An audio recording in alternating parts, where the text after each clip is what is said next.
Hello everybody, welcome back to the channel. I am your host, the #1 Vikings fan extraordinaire, Adam Boyer.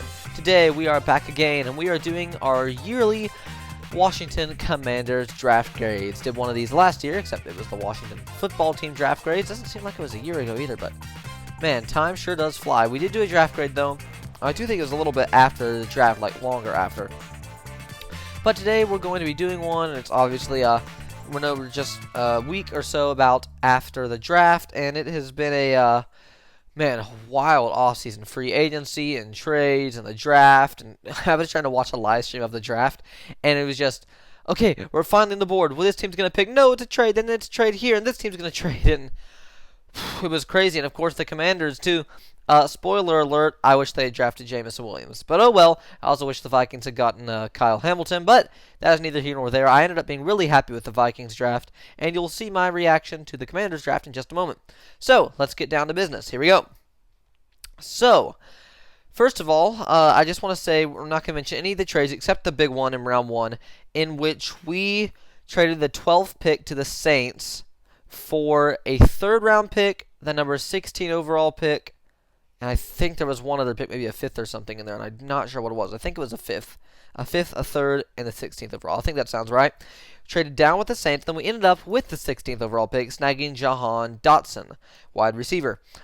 This guy is a burner. He has great speed. He will be a great complement to Terry McLaurin, and best of all, he has great hands. He had 90 receptions, I believe, his last year in college, and he does not drop many passes. He does, like I said, have great hands, and he has some speed too. He'll be an awesome complement to Terry McLaurin.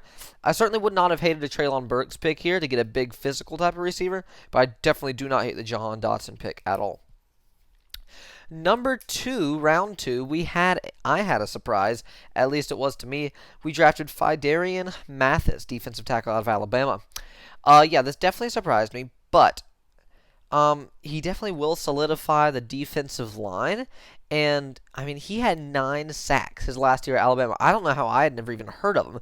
I looked him up after I heard we had drafted him, and I couldn't believe this guy. He had 9 sacks as a defensive tackle. I mean, he was doing some impressive stuff, had tackles for loss. He can stop the run. It would seem that he can rush the passer too. So, I mean, we're going to have Montez Sweat and Chase Young rushing the edge.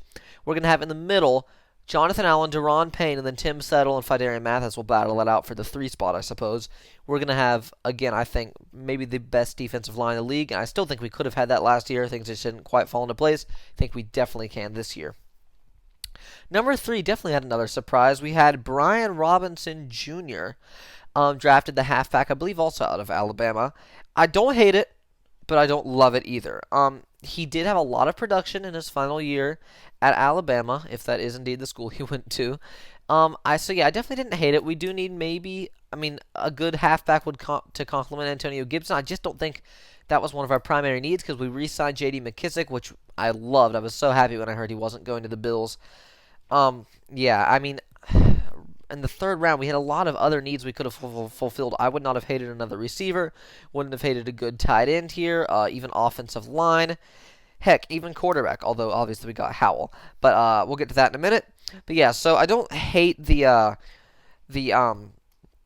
pick. But overall, if I was to be grading just the single pick, I'd probably give it a C, C+. Then we got Percy Butler, the safety, in the 4th round. Safety's not a pressing need. We have Bobby McCain and Cameron Curl. Cameron Curl, obviously one of the best up-and-coming safeties in the league. Steal of the draft in 2020, a 7th round pick. And then Bobby McCain led the team last year in interceptions with 4. Hopefully, Butler will be the future replacement for McCain, and he and Curl will round out a very good secondary. And then the 5th round, one of my favorite picks of the draft, we got Sam Howell, quarterback out of North Carolina. Or is it NC State? I don't remember. But I loved this pick. I cannot believe he fell to us. I was thinking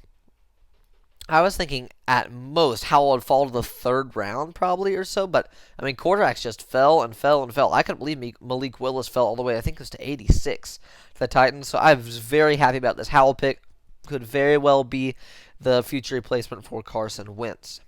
And then with the, I believe, another 5th round pick, we took Cole Turner. Definitely good to add depth at tight end.